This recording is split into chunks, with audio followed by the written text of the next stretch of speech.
वैज्ञानिक वन व्यवस्थापन भन्दै वन प्रणालीमा संलग्न पदाधिकारी जनप्रतिनिधि ठेकदार लगायतलाई कारबाही गर्न संसदीय उपसमितिको सिफारिस, कार्यविधि नै खारेज गर्न सुझाव। केयर गिभरको रूपमा कामदार लैजान नेपाल र इजरायल सरकारबीच श्रम सम्झौतामा हस्ताक्षर हुँदै नेपाली कामदारले इजरायली नागरिक सरह सुविधा पाउने भनाई। र आन्तरिक पर्यटन प्रवर्धनका लागि पर्यटन मन्त्रालयद्वारा साताको 2 दिन सार्वजनिक बिदा दिने तयारी, अध्ययनका लागि मन्त्री योगेश भट्टराईको संयोजकत्वमा कार्यदल गठन। हामी छौं पल पल तपाईसँग, हिमाल पहाड तराईसँग, साथ छ हाम्रो बढ्ने कदमलाई, सलाम छ ती पोरखी हातहरूलाई, जिन्दगी सजाइदिन्छौँ हामी, हर सासको साथी बन्छौँ हामी, सुरक्षा अनि समृद्धि प्राण छ हाम्रो, हर आफू पनि बचाऊ, अरूलाई पनि बचाऊ। आजै नेपाल लाइफमा जीवन बिमा गरौँ। हामी हौ नेपाल लाइफ, किनकि जीवन अमूल्य छ।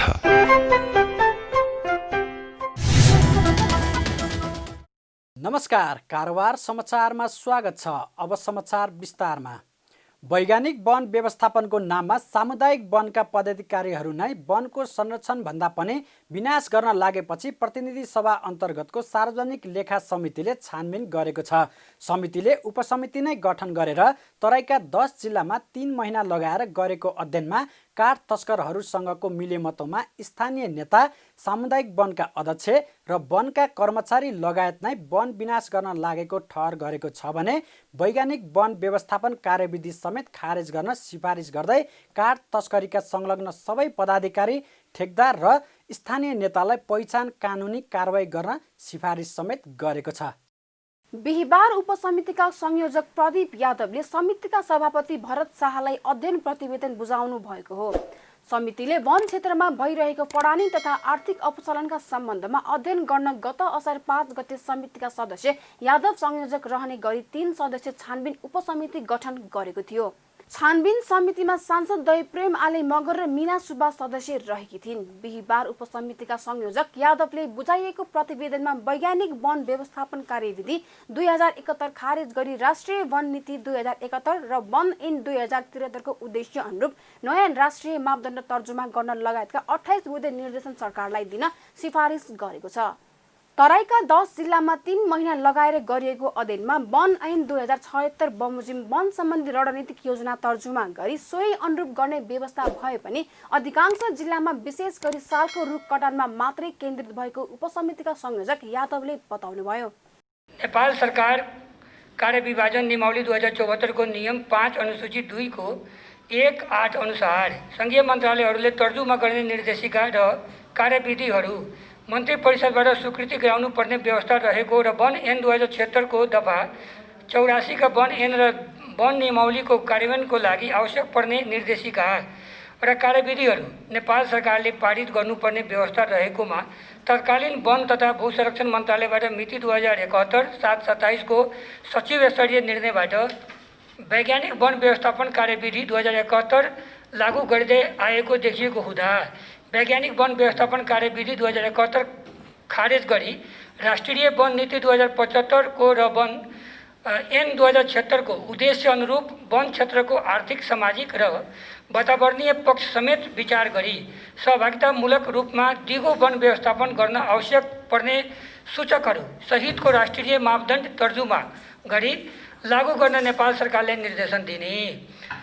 वन ऐन 2076 को दफा 11 बमोजिम वन क्षेत्रका लागि एकीकृत वा प्रदेशगत र डिभिजनल तहमा समेत वन सम्बन्धी रणनीतिक योजना तर्जुमा गरी सोही अनुसार वन व्यवस्थापन गर्ने व्यवस्था भएकोमा सो नगरी प्राकृतिक वन रहेको विशेष गरी सालका रुख कटानमा केन्द्रित भई वैज्ञानिक वन व्यवस्थापन कार्ययोजनाहरू मात्र तर्जुमा गरी कार्यान्वयन गर्दा वन तथा वातावरणको विनाश र आर्थिक क्षति हुन गएको देखिएकोले वैज्ञानिक वन व्यवस्थापन कार्ययोजनाहरू तत्काल खारिज गरी वन ऐन 2076 को दफा 11 बमोजिम वन तथा वातावरण मन्त्रालयको संयोजनमा आर्थिक सामाजिक र वातावरणीय पक्षको समेत विचार गरी एकीकृत वा प्रदेशगत तहमा वन सम्बन्धी रणनीतिक योजना तर्जुमा गरी सोही अनुसार सामुदायिक वन र साझेदारी वन सम्बन्धी दिगो वन व्यवस्थापन कार्ययोजना तर्जुमा गर्न र त्यसलाई कार्यान्वयन गरी वन व्यवस्थापन गर्न नेपाल सरकारलाई निर्देशन दिने।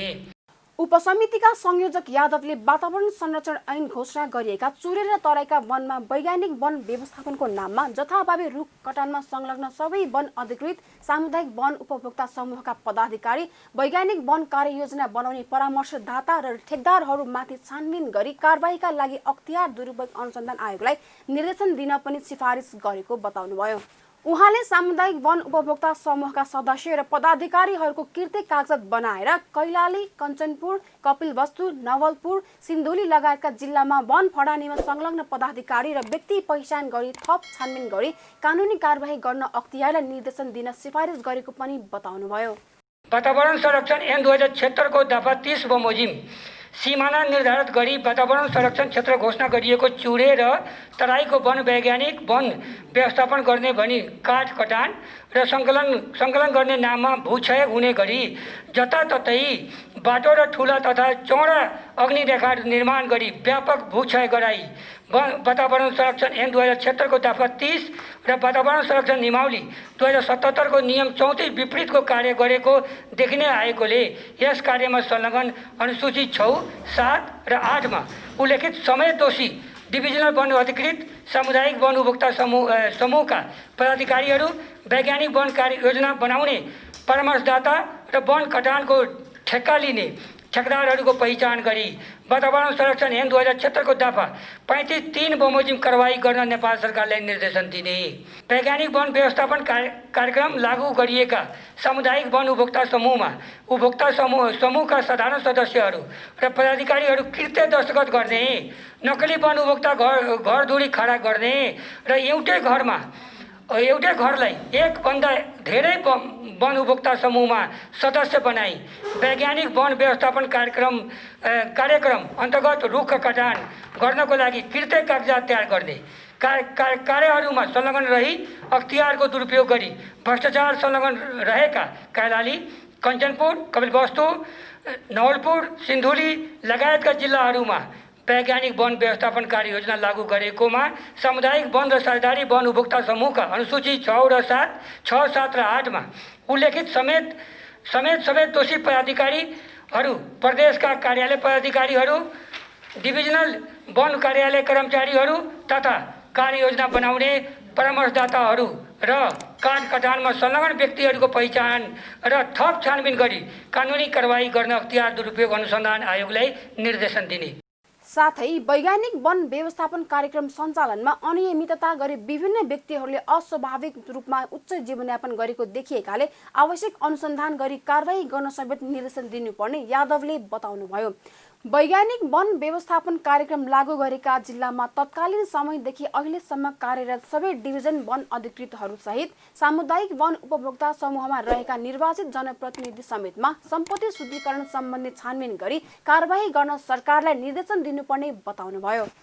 वैज्ञानिक वन व्यवस्थापन कार्यक्रम सञ्चालन अनियमितता गरी विभिन्न व्यक्तिहरूले अस्वाभाविक उच्च जीवनस्तर यापन गर्दै आएको देखिएकोले वैज्ञानिक वन व्यवस्थापन कार्यक्रम लागू गरेका जिल्लामा तत्कालीन समयदेखि हालसम्म कार्यरत डिभिजनल वन अधिकृतहरू, प्रदेश वन निर्देशकहरू, प्रदेशका उद्योग पर्यटन वन तथा वातावरण मन्त्रालयका अधिकारीहरू र सामुदायिक वन उपभोक्ता समूहको पदाधिकारीका रूपमा रहेका निर्वाचित जनप्रतिनिधिहरू लगायत सबै जिम्मेवार व्यक्तिहरू उप सम्पत्ति शुद्धिकरण, मनी लन्ड्रिङ, वितरण ऐन 2064 बमोजिम पहिचान र सम्पत्ति छानबिन गरी आवश्यक कानुनी कारबाही गर्न नेपाल सरकारलाई निर्देशन दिने।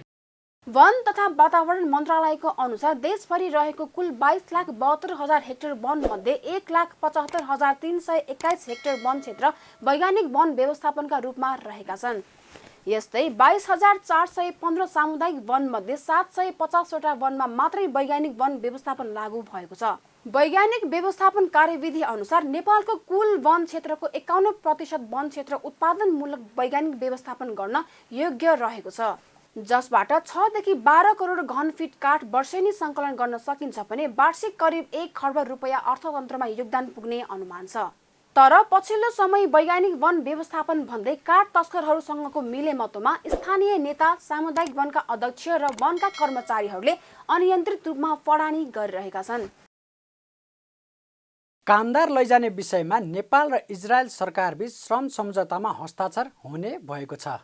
मन्त्री परिषदको बैठकले इजरायल सरकारसँग श्रम सम्झौतामा हस्ताक्षर गर्नका लागि अख्तियारी प्रदान गर्ने निर्णय गरेको हो। मन्त्री परिषद बैठकको निर्णय सार्वजनिक गर्दै सरकारका प्रवक्ता एवं परराष्ट्र मन्त्री प्रदीप गेवालीले इजरायल सरकारसँग श्रम सम्झौतामा हस्ताक्षर गर्नका लागि नेपालका लागि इजरायलका राजदूत डाक्टर अन्जन साक्यलाई अख्तियारी प्रदान गर्ने निर्णय गरेको जानकारी दिनुभयो। दुई देशबीच G2G माध्यमबाट हुन लागेको श्रम सम्झौतापछि नेपाली कामदारहरू केयर गिभरको रूपमा इजरायल काम गर्न जान पाउने उहाँले बताउनुभयो। कामदारहरूले इजरायली नागरिकले पाउने सुविधा र संरक्षण पाउने समेत उहाँले दावी गर्नुभयो। नेपाल सरकार र इजरायल सरकार बीच श्रम सम्झौतामा हस्ताक्षर गर्नका लागि इजरायलका लागि नेपाली राजदूत डाक्टर अन्जन साक्यलाई अख्तियारी प्रदान गर्ने निर्णय गरेको छ। यो सम्झौताको महत्त्वपूर्ण पक्ष के हो भनेदेखि G2G लेभलबाट सरकारी तवरबाट नेपाली केयर गिभरहरू त्यहाँ जान पाउनेछन् र उनीहरूले इजरायली नागरिकहरूले जे जस्ता सुविधाहरू पाउँछन् त्यहाँको लेबर मार्केटमा त्यही तहको सुविधा र संरक्षण प्राप्त गर्नेछन्। इजरायलमा नेपाली महिला कामदारका लागि वैदेशिक रोजगारको आकर्षक गन्तव्य मुलुक हो। सन् 2000 देखि नै सुसारेका रूपमा नेपाली इजरायल जान थालेका थिए। तर सरकारले कामदार इजरायल पठाउँदा प्रति व्यक्ति 2,70,000 रुपियाँ मात्र उठाउन पाउने प्रावधान बनाए पनि म्यान पावर एजेन्सीले भने 7 देखि 10 लाख रुपियाँसम्म उठाउन थालेपछि इजरायलले नै नेपाली कामदार लैजान बन्द गरेको थियो। लामो समयदेखि बन्द रहेको इजरायलको रोजगारी तत्कालीन श्रम तथा रोजगार राज्य मन्त्री टेकबहादुर गुरुङको पालामा दुई देशबीच साझा मापदण्ड बनाइने र उक्त मापदण्ड अनुसार मात्रै लाने सहमति भएको थियो।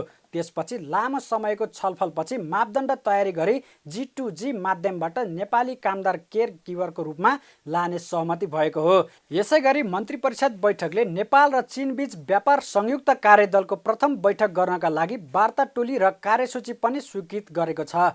यसमा नेपालले व्यापार प्रवर्धनका लागि धेरै अपेक्षा गरेको मन्त्री ग्यावालीले जानकारी दिए। अर्को हप्ता भर्चुअल रूपमा बैठक पनि हुनेछ।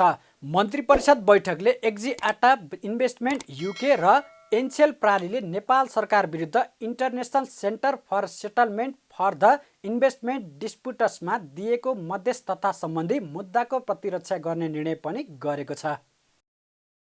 सरकारले कोरोना भाइरस संक्रमणको जोखिम न्यूनीकरण गर्न भन्दै आधा यात्रु मात्र राखेर 50% बढी भाडा लिई सार्वजनिक यातायात सञ्चालन गर्न दिएको भन्दै विभिन्न 13वटा विद्यार्थी सङ्गठनले विरोध जनाएका छन्।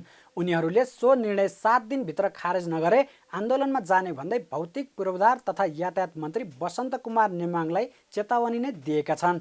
तर मन्त्री नेमाङले भने संक्रमणको जोखिमका कारण पूर्ण क्षमतामा यात्रु राखेर सार्वजनिक यातायात सञ्चालन गर्न दिन नसकिने स्पष्ट पार्नुभएको छ।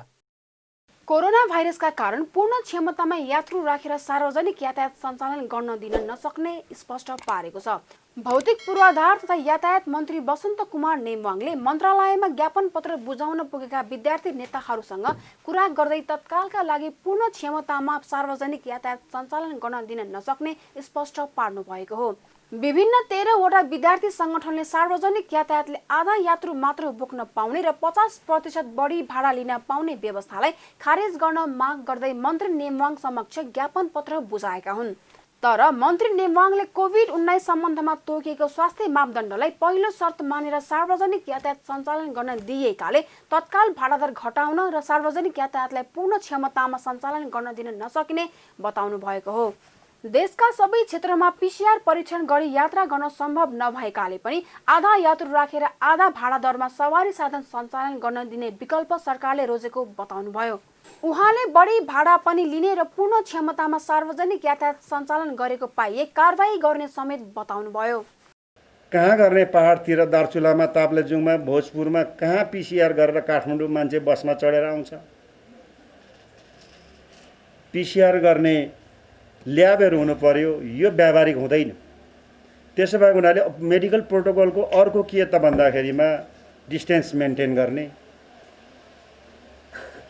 आधी हाफ सिटमा प्यासेन्जर राख्ने, हाफ सिट खाली राखेर मेन्टेन गरेर चलाउने हो। यसरी चाहिँ यो चाहिँ निर्णय भएको। यो प्लेनमा पनि हो, हवाईजहाजमा पनि हो, यसमा पनि हो। चल्न थाल्यो। चल्न थालिसकेपछि के त भन्दाखेरि अब स्वाभाविक आधी सिट भने पछाडि आधी सिटले त के गर्छ, भाडा त उठ्दैन। व्यवसायीहरूले सञ्चालन गरेर छ। अघि उहाँले भन्नुभयो, तपाईँले देख्नु भएको छ, त्यत्रो अघि प्रश्न उठाउनु भएको छ, समाजवाददेखि लिएर सार्वजनिक यातायात चाहिँ राज्यले चलाउने भन्ने कुराको एउटा आन्दोलन मुभमेन्टै छ। यो नभएको अवस्थामा प्राइभेट क्षेत्र निजी लगानीकर्ताहरूले चलाएको सार्वजनिक यातायातबाट भाडा पोसाउनै पर्छ भनेपछि के त कम्तीमा भनेको पनि अब आधी सिट खाली राखेपछि कम्तीमा नि 0.5% चाहिँ भाडा वृद्धि हुनु स्वाभाविक हो। त्यति चाहिँ घाटा पारेर भए पनि या त व्यवसायको अर्को उद्देश्य भनेको सेवा पनि प्रवाह गर्नु हो, दिनुपर्दछ भनेर प्लेनमा पनि यही भएको, यसमा पनि यही भएको सुरु भयो। आखिरी रोजियो के निर्णयमा हामी पुग्यौँ त? सिसिएमसीको सिफारिस, मन्त्री परिषदको निर्णय कुन वेमा जाँदा भन्दाखेरिमा त्यो व्यावहारिक हुँदैन। पिसिआर गरेर अनिवार्य त्यहाँ सबै निरोगी कोभिड नभएको मान्छेहरू मात्रै 72 घण्टाको पिसिआर गरेको चढ्ने अवस्थाहरू व्यावहारिक बन्न सक्दैन।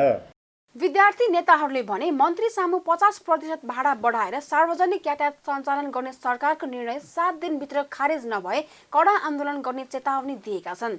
उनीहरूले हवाई जहाजमा पूर्ण क्षमतामा यात्रु राख्न दिइएको तर सार्वजनिक यातायातमा आधा मात्रै यात्रु चढाउने सरकारको निर्णय अपरिपक्व, अव्यावहारिक र अवैधानिक भएको भन्दै तत्काल खारेज गर्न माग गरेका हुन्।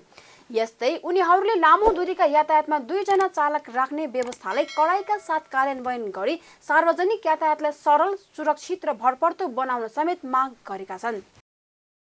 आन्तरिक पर्यटन प्रबन्धनका लागि पर्यटन मन्त्रालयले साताको 2 दिन सार्वजनिक बिदा दिने तयारी गरेको छ।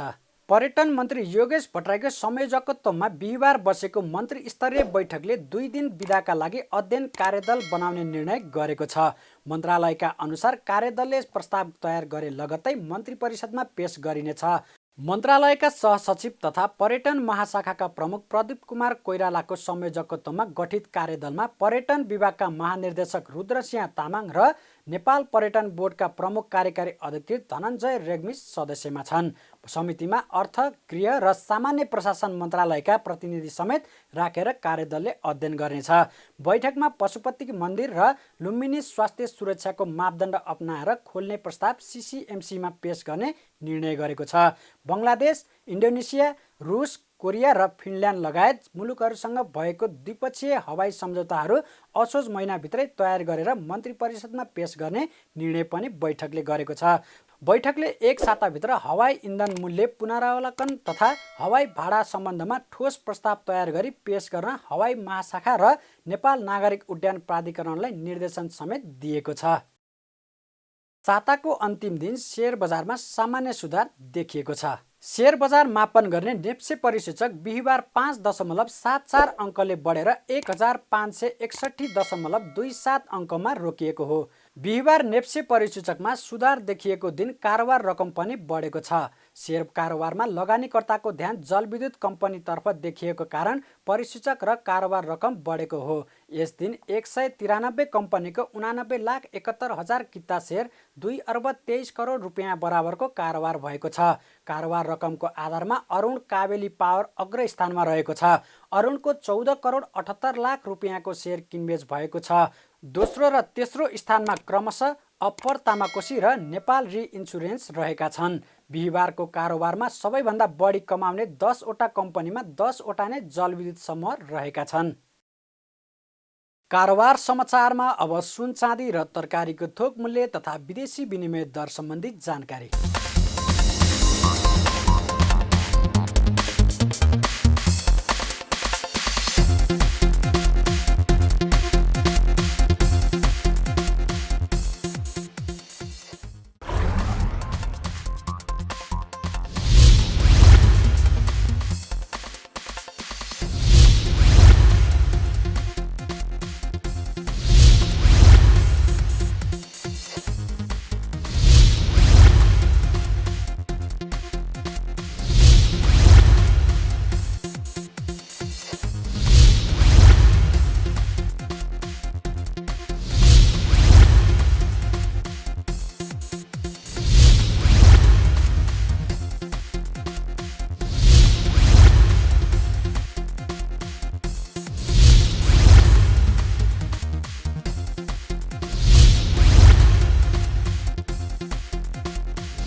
बिदा हुनु अघि अहिलेसम्मका प्रमुख समाचार फेरि एकपटक। वैज्ञानिक वन व्यवस्थापन भन्दै वन प्रणालीमा संलग्न पदाधिकारी, जनप्रतिनिधि, ठेकदार लगायतलाई कारबाही गर्न संसदीय उपसमितिको सिफारिस, कार्यविधि नै खारेज गर्न सुझाव। केयर गिभरको रूपमा कामदार लैजान नेपाल र इजरायल सरकारबीच श्रम सम्झौतामा हस्ताक्षर हुँदै नेपाली कामदारले इजरायली नागरिक सरह सुविधा पाउने भनाई। र आन्तरिक पर्यटन प्रवर्धनका लागि पर्यटन मन्त्रालयद्वारा साताको 2 दिन सार्वजनिक बिदा दिने तयारी। अध्ययनका लागि मन्त्री योगेश भट्टराईको संयोजकत्वमा कार्यदल गठन। कारोबार समाचार सकियो। हामीलाई बिदा दिनुहोस्।